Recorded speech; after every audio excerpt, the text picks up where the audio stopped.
I remember the exact second I ruined everything.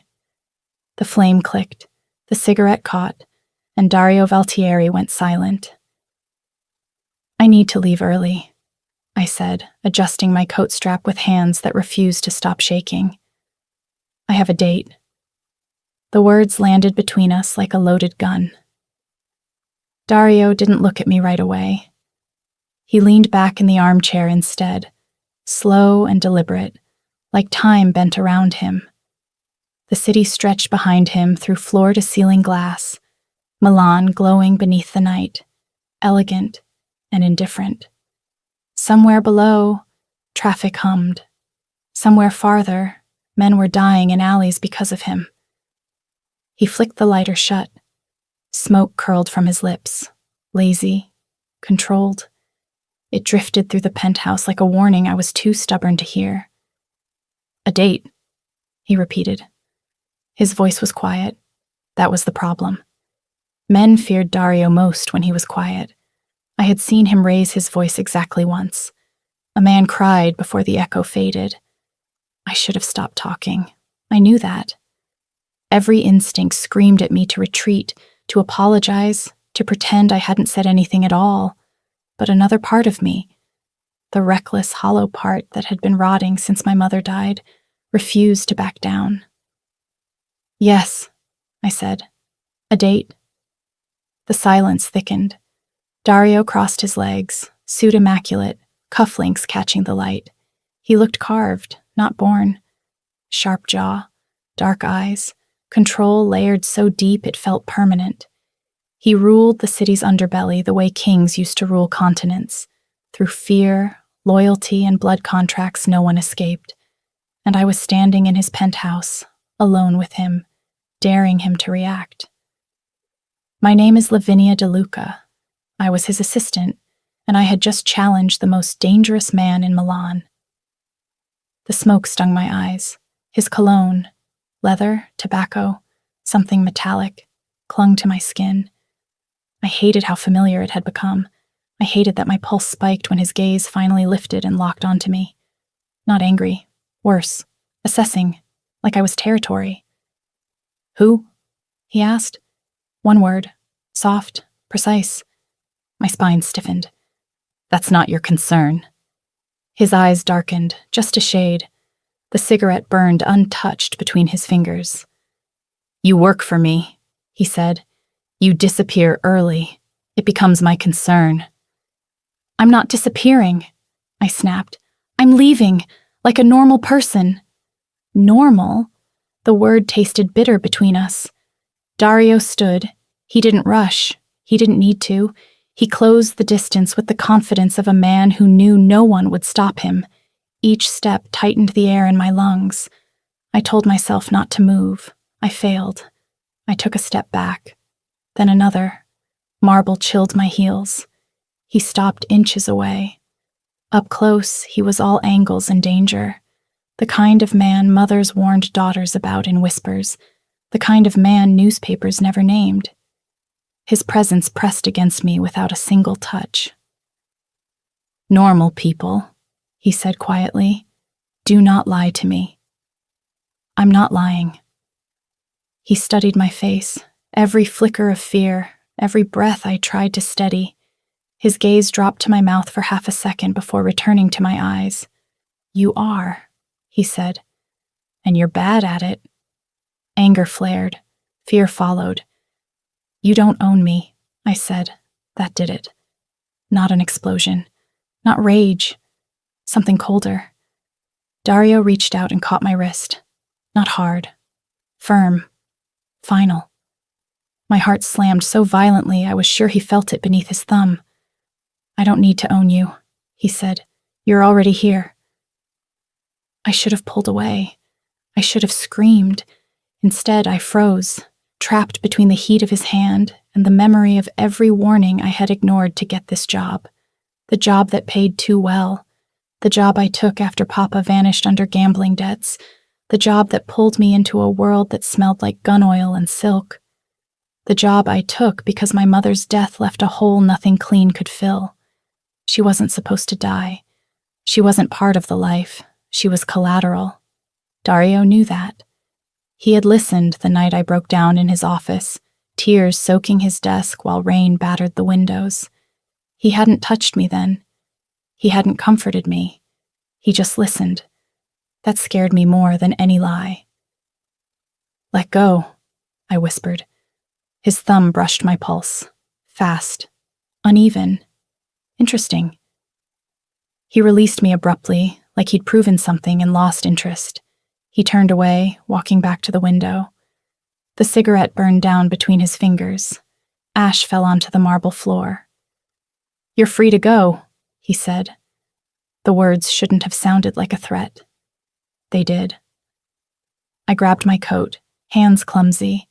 My legs moved on instinct, carrying me past him, toward the elevator, toward oxygen.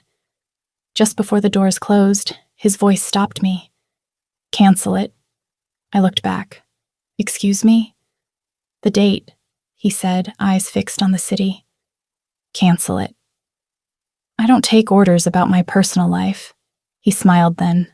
Not warmth, not humor, ownership. "We'll see." The elevator doors slid shut. I didn't breathe until the numbers started descending. That night, the city swallowed me whole. Streets glistened with rain. Neon bled across puddles. Somewhere near the Duomo di Milano, lovers laughed, unaware of how quickly joy could be taken. I didn't go on the date. I walked instead. And with every step, I felt his presence behind me. Watching. Waiting. I told myself I was paranoid.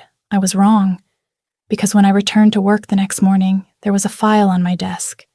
My name on the tab. And inside, my mother's case, unsealed, reopened, with Dario Valtieri's handwriting across the top. That was the moment I understood. I hadn't provoked a jealous man. I had awakened something far worse. And once a man like Dario decides you matter, there is no leaving early. I stared at the file for a long time before touching it. The paper was thick, expensive, confidential. The kind used for secrets that never made it to courtrooms. My name sat on the tab in clean, controlled handwriting. Dario's handwriting. I'd seen it 100 times on contracts, on orders, on death disguised as ink. I shouldn't have opened it. I did anyway. Inside were photographs I had never seen. Crime scene angles the police never showed us. A grainy still of my mother's car, windshield shattered, door blown inward. Another image, blurred, of a man running. A partial profile. A watch glinting on his wrist. And beneath it all, a typed note. Not random. My breath locked in my chest. I heard footsteps and snapped the folder shut like it might burn me. Dario's office door opened without a knock. He didn't look at me. He moved straight to his desk, jacket already off, sleeves rolled with military precision. He poured himself coffee, black, untouched by sugar or mercy. "You're early," he said. "So are you." He glanced at me then, brief, sharp, enough to confirm I hadn't slept. "You read it," he said, not a question. I stood. "Why do you have this?" "Sit." I asked. "Sit, Lavinia." I sat. The power imbalance pressed down hard in that moment. I wasn't naive anymore. I knew what kind of men walked through those doors. I knew what kind of power paid my salary. And I knew that if Dario wanted me gone, no one would even remember my name. He took the file, opened it calmly, as if it contained quarterly numbers instead of my grief. "The police closed the case because it was convenient," he said. "Convenient for the wrong people. You reopened it." "Yes." "Why?" His fingers paused on the page. "Because you deserve the truth." I laughed, sharp and humorless. "That's generous of you." He ignored the tone. "Your mother was not collateral. She was leverage." The room tilted. "Leverage for what?" "For your father." The words sliced clean. "My father was a gambler," I said. "He owed money to half the city." "He owed loyalty," Dario corrected. And he broke it. I stood again, chair scraping loudly. You're telling me my mother died because of him? I'm telling you, Dario said evenly, that she died because someone wanted to punish him. My hands curled into fists. Images flooded back, Mama humming while folding laundry, the smell of soap, the way she kissed my forehead before leaving that morning. Ordinary. Safe. Until she wasn't. And you just kept this? I asked. All this time? I didn't know who you were at first. That stopped me. What? When you applied, you were a name, a resume, a skill set. His gaze lifted to mine. Then I started asking questions. My stomach dropped. You investigated me. I investigate everyone. Did you know? I asked slowly. When you hired me? Yes. The word landed heavy. Then why? My voice cracked despite my effort. Why hire me at all? Dario leaned back, studying me the way men studied chessboards. Because you were already in danger, he said, and because I wanted you close. The honesty was worse than a lie. Close meant visible. Close meant controlled. Close meant owned by proximity. I didn't ask for protection. No, he said. You asked for a job. Silence stretched. You said you had a date, he continued casually. Who was it? The shift stunned me. That's not... Who? A man I met. It doesn't matter. It matters, he said softly. If he exists. My pulse spiked. You don't get to interrogate me about this. He stood again. The movement alone silenced me.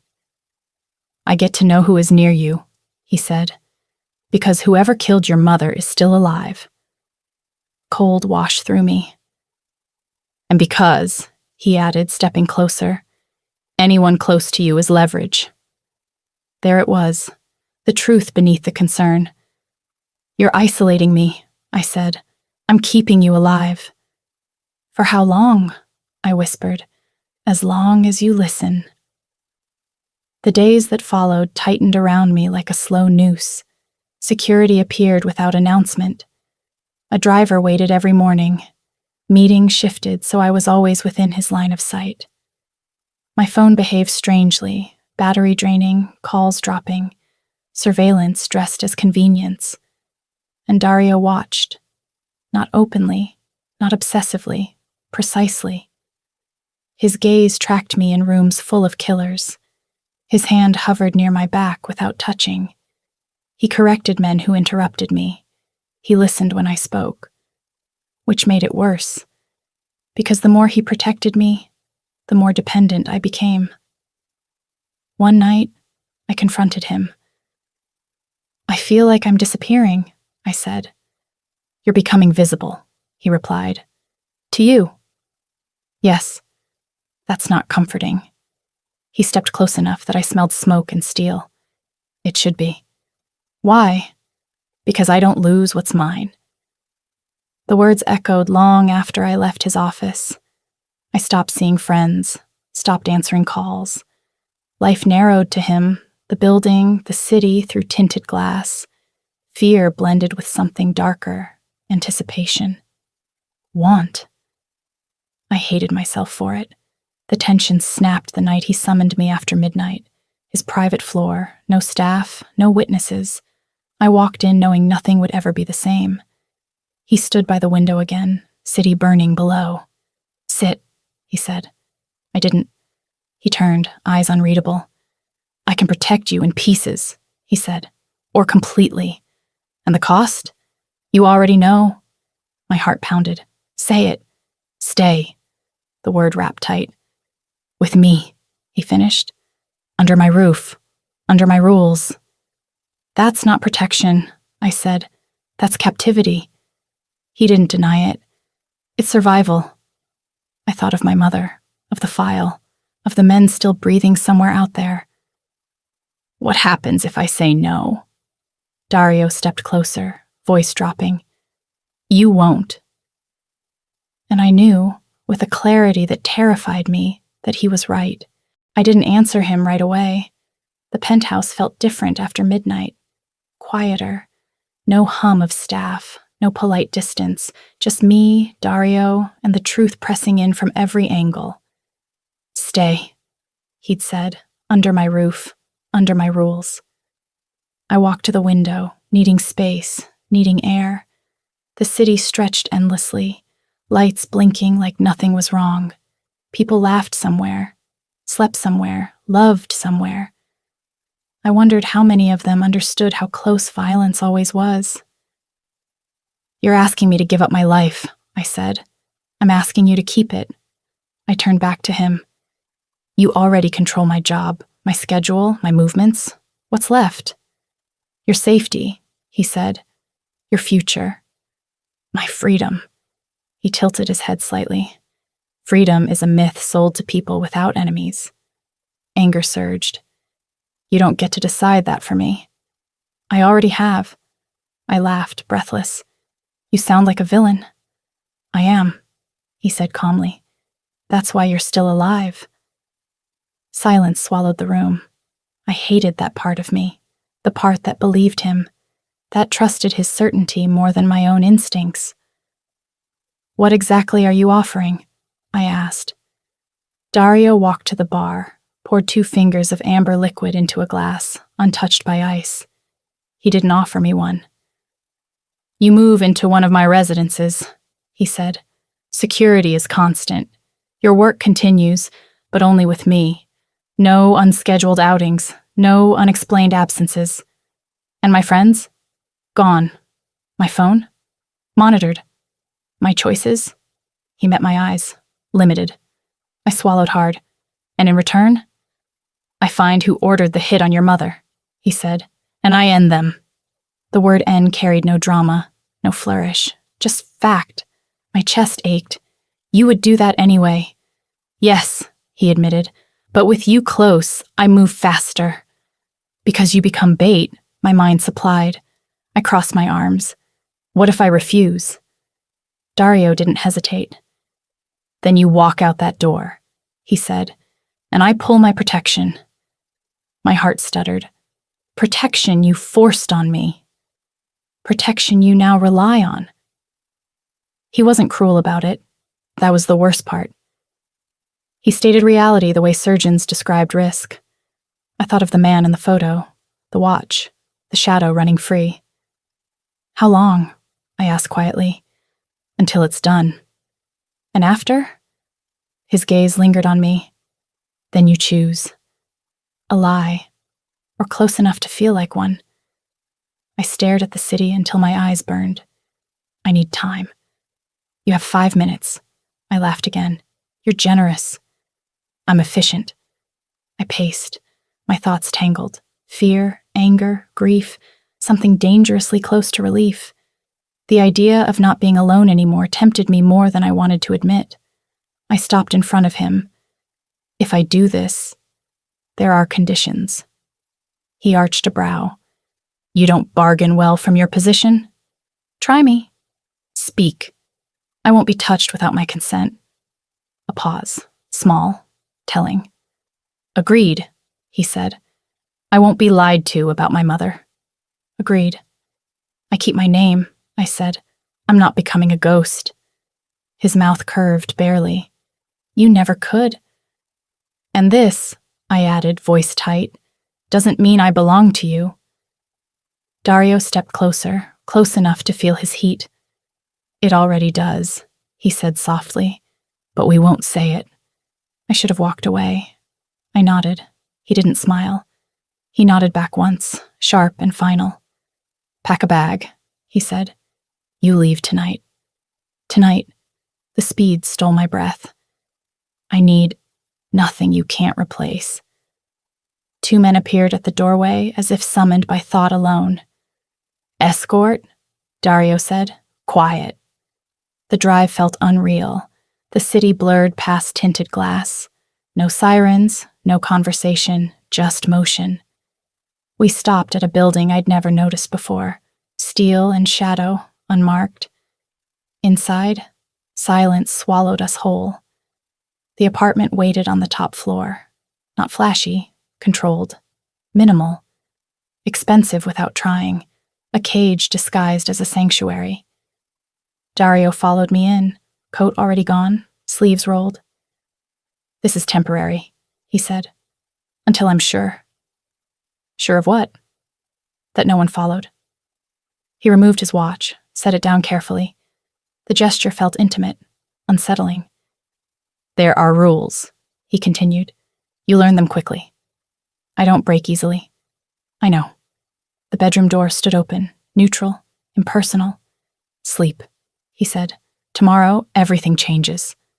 I hesitated. "Where will you be?" "Nearby. Always." That night, I lay awake in unfamiliar sheets, listening to a city that didn't know me anymore.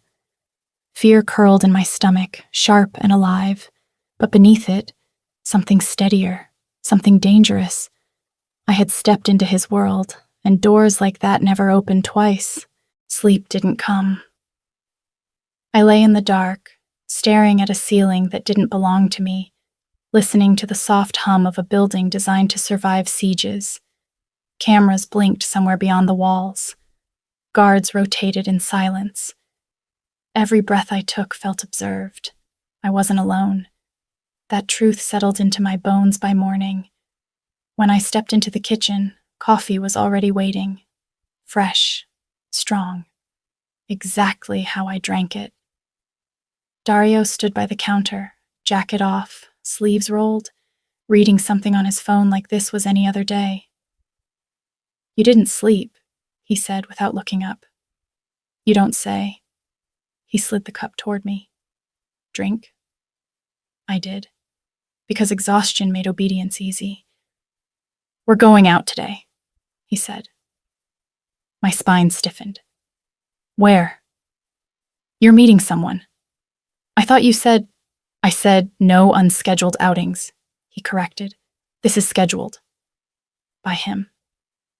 The drive took us out of the city center, past neighborhoods I recognized only from headlines. Wealth fell away. Steel replaced glass.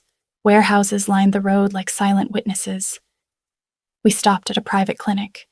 The name on the sign made my heart drop. My Aunt Rosa. I hadn't spoken to her in months. Pride, fear, money, all the usual excuses. "What is this?" I asked. Dario stepped out first. "An anchor." "That's not an answer. It's the only one you need." Inside, the air smelled like antiseptic and desperation. Rosa lay in a private room, thinner than I remembered, skin pale against white sheets. She smiled when she saw me. Weak, bright. "Lavinia," she whispered. "You look safe." I froze. Dario stood back, giving us space he controlled completely. "How long?" I asked the doctor later, voice shaking. "Without treatment?" He hesitated. "Weeks." "With it?" He glanced at Dario. "Indefinitely," Dario said. I turned on him. "You're paying for this." "Yes." "Why?" "Because she matters to you." "And you think that buys me?" "I think it reminds you who you are," he said calmly. "And what I protect." The gratitude hurt worse than fear. It wrapped around my ribs, heavy and binding. I owed him now. He knew it. That afternoon, he took me somewhere else, a private club beneath the city. No sign, no windows, just velvet darkness and men who measured life in favors and threats. "You stay beside me," Dario murmured as we entered. "You listen. You do not speak unless I ask." What am I doing here? Learning. Eyes tracked us. Whispers followed. When Dario placed a hand at my lower back, it wasn't affectionate. It was declarative. "This is Lavinia," he said to the room. "She speaks for me." The air shifted. A deal unfolded. Numbers, routes, names never written down. When a rival pushed, Dario looked at me. "Tell him why this fails," he said. I did. Clear. Calm. Accurate. Silence followed. Then nods. Approval. I realized then that I wasn't decoration. I was leverage. Later, alone in the car, my hands shook. "You did well," Dario said. "That was intentional," I replied. "You wanted them to see me, Yes, to make me a target. To make you untouchable, he corrected. No one strikes what I openly claim. The word echoed. Claim. That night, in the quiet apartment, the tension finally snapped. You're trapping me, I said. I'm anchoring you, he replied. You're using my family. I'm saving them. At what cost? He stepped close. Too close. Mine, he said softly. If this goes wrong. I searched his face for deception, found none. Something shifted then. Not trust, not love, recognition. We stood there, breathing the same air, caught between gratitude and fear, attraction and warning. He lifted a hand, stopped just short of touching my cheek. Tell me to stop, he said. I couldn't. He lowered his hand, and somehow that restraint burned hotter than any kiss. It happened the night I tried to pretend I was still in control. The apartment was quiet. Too quiet. The kind of silence that made every thought louder. I stood at the counter, rinsing a glass that was already clean, replaying the way men had looked at me in the club. Not like a woman, like a message. Dario watched from the doorway. You're pacing, he said. I'm thinking. Dangerous habit. I turned on him. You put me on display. I positioned you. You marked me. Yes. The honesty cut deeper than denial. You said you wouldn't cage me. I said I wouldn't lie, he replied. Those are not the same thing. I stepped closer, anger carrying me where sense should have stopped me. You're not allowed to feel this entitled to me. His jaw tightened. You're not allowed to pretend you don't feel it. The words slammed into me. What I feel, I said, voice shaking, is confusion and fear and something I don't want. He crossed the room in 3 strides, not rushing, not gentle. You want it, he said quietly. You're just afraid of what it costs. I backed into the counter. Nowhere left to go. Don't, I whispered. He stopped inches away. This was the line. I felt it, thin and glowing, stretched tight between us. Look at me, he said. I didn't. His fingers brushed my chin, lifting my face without force. Look at me, he repeated. I did. The control in his eyes was cracked wide open, not gone, fractured, like a storm held behind glass. This doesn't make you weak, he said. It makes you honest. And you? I asked. What does it make you? His mouth curved, dark, reckless. His hand slid to my waist, warm, certain, not claiming yet, asking. I should have pulled away. Instead, I breathed him in. Leather, smoke, heat. I won't beg, he said, and I won't take what isn't given. My heart thundered. If I say yes, everything changes. And if I say no? He leaned closer, his mouth near my ear. I stepped back, and I hate myself for it. The truth of that shattered me. I kissed him first. It wasn't soft, it wasn't careful, it was collision, weeks of tension breaking open. His hand tightened at my waist, mine fisted in his shirt, grounding myself against the reality of him. He kissed like a man used to control. Deep, slow, devastating. When we broke apart, breathless, he rested his forehead against mine. This, he said, is not ownership. Then what is it? Mutual destruction. I laughed weakly. You're terrible at romance. I'm excellent at honesty. He pulled back, just enough to look at me. Really look. If you walk away now, he said, I won't stop you. I didn't move. That was my answer. We didn't sleep together that night. That mattered, because when I lay awake later, heart racing, I realized the truth. I wasn't afraid of his power. I was afraid of how carefully he was holding it back. The past doesn't knock. It waits until you're vulnerable, then steps out of the dark like it owns you. I learned that the morning Dario handed me another file. This one was thinner, older, edges worn soft by time and decisions that couldn't be undone. "Read it," he said. We were in his private office. No cameras, no glass walls, no performance. Just wood, shadow, and the quiet weight of things that never left this room. I didn't open it right away. "Is this about my father?" I asked. "Yes." "And my mother?" He hesitated. "That depends on how much truth you want." I opened the file. Names jumped out first. Old families, old alliances, debts written in blood instead of ink. My father's name sat in the middle like a fault line. And then Dario Valtieri, younger, sharper, less controlled. I looked up slowly. "You knew him." "I recruited him." The words knocked the air from my lungs. "You're lying." "I wish I were." My fingers trembled as I turned the page. Dates, meetings, a failed operation, an ambush meant for someone else. "My mother," I whispered. "She wasn't the target," Dario said. "She never was." "But you knew the danger." "Yes. And you let him walk into it." "No," he said quietly. "I walked him out." I shook my head. "Then why is she dead?" "Because your father panicked," he said. "Because he made a call I warned him not to make. Because someone else intercepted it." Silence pressed in, thick and suffocating. "And you?" I asked. "What part did you play after?" Dario's jaw tightened. "I buried the truth," he said, "to stop a war. You chose your empire over my mother. I chose to prevent hundreds more from dying." The justification tasted like ash. "And then you hired me," I said slowly, "all this time later." "Yes, to protect me, to atone." The word hung between us. "You don't get absolution," I said. "I know." Anger surged. Hot, sharp, righteous. "You don't get to decide when guilt expires." "I don't expect forgiveness," he said. "I expect consequences." I laughed, brittle.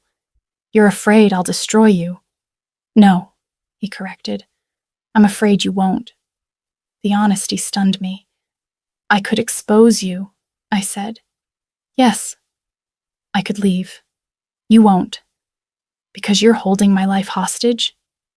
"Because you already know this world," he said. "And because part of you understands why I made those choices."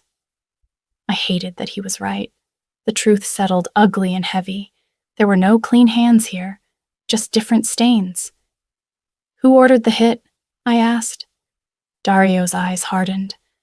"Alessandro Lombardi," he said, "and he knows who you are now." Fear crawled up my spine. "He's coming," Dario continued, "and when he does, you'll be the message." "So this was fate," I said bitterly. "You and me. Always." "No," he said softly. "This was collision." I stood, chest tight. "I don't know how to feel." "You don't have to," he replied. "Just survive." I turned to leave. "Lavinia," he said. I stopped. "If you choose to hate me," he added, "do it with open eyes." I walked out shaking, carrying a truth that rewrote every memory I had of him. That night, I understood something final and terrifying. Dario wasn't my savior. He was my consequence. After that, nothing felt solid. Truth does that. It doesn't explode. It erodes. I started noticing things I'd ignored before. The way conversations stopped when I entered a room.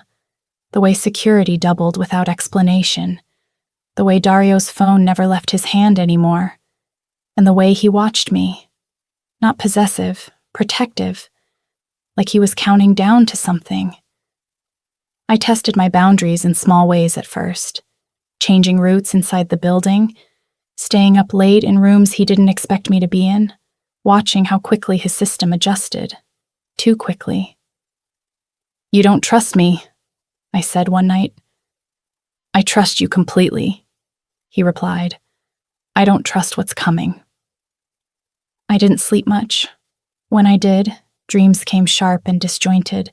My mother's face, the sound of glass breaking, Dario standing in doorways I couldn't reach. Then the message arrived. Not to my phone, to the apartment. A single envelope slid beneath the door. No stamp, no return address. Inside was a photo. Me. Getting into the car at the clinic, talking to the doctor, laughing with my Aunt Rosa days earlier, and on the back, written in neat block letters, "We share history." My hands went cold. Dario read it once, then tore it in half. "Alessandro Lombardi," he said. "He's testing." "Testing what?" "How close you are to me. And how far I'll go." That night, he didn't let me out of his sight. Meetings moved to the apartment. Men I'd never seen before filtered in, silent, armed, loyal to the bone. The city felt smaller, tighter, like it was holding its breath. "You should send me away," I said. "No. I'm the weakness." "You're the reason," he corrected. I watched him then, really watched him. The way he issued orders without raising his voice. The way loyalty bent toward him naturally. The way his restraint looked heavier than violence ever could. "Did you ever love anyone?" I asked suddenly. He stilled. "Yes," he said. My chest tightened. "What happened to her?"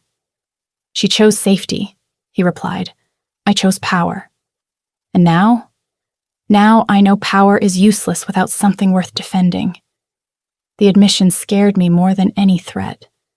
The first attack came 2 days later. A convoy hit, 2 men dead, one alive long enough to deliver a message before bleeding out. "She's the debt," the man said. "And he's ready to collect." I didn't cry. I didn't scream. I just felt tired. "This ends because of me," I said to Dario that night. "It ends because of him," Dario replied. "And if I leave?" He looked at me then, really looked. "Then he follows you," he said, "and you die alone." The truth hurt, but it steadied me. "Then teach me," I said. He frowned. "Teach you what?" "How to survive this." Silence, then a nod. From that moment on, I stopped pretending I was just passing through his world. I learned routes, codes, names. I learned which men to trust and which smiles meant nothing. I learned where to stand during negotiations and when to leave a room without being noticed. And Dario let me. That was the power shift. Not that he controlled me, but that he prepared me. Still, doubt gnawed at me. Late one night, I stood at the window, city lights trembling below. "If I die," I said quietly, "was any of this worth it?" Dario stepped behind me, close but not touching. "If you die," he said, "the city burns." I believed him, and for the first time I realized something terrifying. I wasn't just protected, I was indispensable. Power doesn't always announce itself. Sometimes it changes hands quietly, in the space between breaths, in who speaks first, and who listens. It happened the night Dario stopped shielding me from the truth. We were in the war room, maps on the table, names pinned like targets, red lines cutting through the city. The atmosphere was dense, electric. Men spoke carefully, choosing words like stepping stones across deep water. I didn't sit behind Dario anymore. I stood beside him. When someone hesitated, their eyes flicked to me, not for permission, but for confirmation. That was new. "We move tonight," one of the men said. "If we wait, Lombardi tightens his net." "No," I said. The room froze. Dario didn't correct me. "Not tonight," I continued, heart steady despite the stares. "He wants reaction. We give him silence." A pause. Then Dario nodded. "She's right." That was the moment the room recalibrated. Later, alone, I confronted him. "You let me counter you." "I let you lead," he corrected. "There's a difference." "And if I'm wrong?" "Then we adapt." "You'd risk your empire on my instinct?" "I already have." The weight of that pressed into my chest. That night, the attack came anyway. Not loud, not dramatic. A sniper round shattered glass inches from my head. I didn't scream. I dropped, rolled, moved exactly where Dario had taught me. Security flooded in. The shooter escaped. I was shaking when Dario reached me. His hands framed my face, searching for blood, damage, proof I was still here. "You okay?" he asked. I nodded. "You taught me well." His breath hitched, just once. That was when I saw it. Fear. Not for his empire, not for his power. For me. "You should hate me," he said hoarsely. "This life. I chose it," I cut in, "and I choose you." The words felt inevitable the moment they left my mouth. He didn't kiss me. He pulled me into his chest and held me like something fragile and irreplaceable. "I won't survive losing you," he admitted quietly. The confession rewired something deep inside me.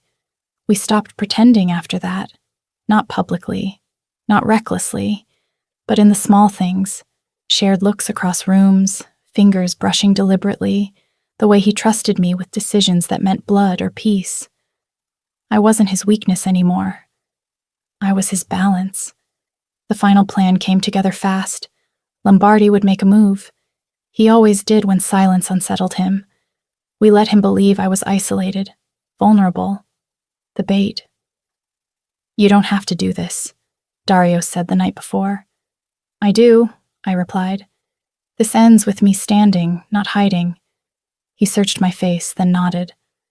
"I'll be watching." "I know." As I prepared to walk into the trap, calm settled over me. Fear was still there, but so was certainty, because whatever happened next, I wasn't alone. The city never saw it coming. That was the point. I walked into the abandoned theater alone, heels echoing against cracked marble, coat buttoned high to hide the wire at my spine. Dust hung in the air like memory. Old velvet seats rotted in rows. The stage lights were dead. Perfect. Alessandro Lombardi stepped out from the shadows with a smile that had practiced in mirrors. "You look smaller without him," he said. "I look free," I replied. He laughed. Men circled, guns stayed low. Confidence made people careless. "You know," he said, pacing slowly, "your mother begged." The words landed exactly where he intended. I didn't flinch. "That's where you're wrong," I said. "She didn't beg. She warned." He tilted his head. "About what?" "About me." That was when the lights came on. Not the stage lights. The exits, doors slammed. The sound of guns being raised filled the air like breath drawn before a scream. Dario stepped out where Lombardi least expected him, behind the curtain, calm as judgment. "You should have run," Dario said. Lombardi's smile faltered. "You broke protocol." I broke patience. The exchange was fast after that. Chaos snapped tight and clean. Dario moved like violence remembered. His men closed ranks. Lombardi reached for me. I was faster. The gun in my hand felt heavy. Real. Final. "You took my mother," I said. "You don't get my future." The shot echoed once. Silence followed. It was over. Later, as dawn bled pale over the city, I stood on the penthouse balcony wrapped in Dario's coat. The war was done. Names erased. Threats ended. "What happens now?" I asked. He joined me, shoulder to shoulder. No guards close. No performance left. "Now," he said, "we live with what we chose." "And us?" He turned to me fully. No armor, no calculation. "You're not mine because I claimed you," he said. "You're mine because you stayed." I rested my forehead against his chest. "And you're not my darkness," I replied. "You're the man who walked through it with me." We didn't promise peace. We promised truth. And in our world, that was everything. Some love stories end softly. Ours ended honestly. If you stayed until the end, you already understand. Darkness doesn't disappear. It learns to coexist. If this story held you, disturbed you, or made you feel something you didn't expect, subscribe. The city always has another secret. Thank you so much for watching. If this story touched your heart, please don't forget to like, subscribe, and turn on notifications. Your support helps me bring you even more emotional, heartwarming stories filled with love, tension, and unforgettable moments. Stay tuned. More beautiful stories are on the way.